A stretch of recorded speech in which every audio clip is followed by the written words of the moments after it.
Ku taimaka ku fito da shi daga cikin. Gashi an buɗe ba abin da za a masa wanda ya huce haka. A yanzu dai kam. Ka kira 'yan sanda kawai. A an yi wa mai Mai unguwa. unguwan me ya ce shehi? Yana ina?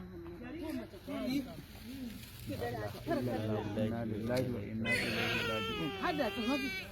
Inna lillahi wa Kar inna ya faɗo ƙasa malam. Kar ka fashi taba ƙasa mana. ilaihi raji'un. La ilaha illa anta subhanaka inni kuntu Sabon haihuwa. Zo kai. Zo kai da ka san aina yake? Abu mana a sannu. anta subhanaka inni kuntu minaz zalimin. To da ka san ga macen kuma kake ba da irin wannan umarni? Allahu akbar.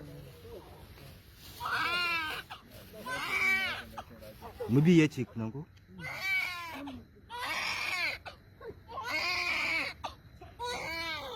Yanzu aka zo aka ajiye shi. Wallahi yanzu nan ne. Ka tashi ka bisa gaba.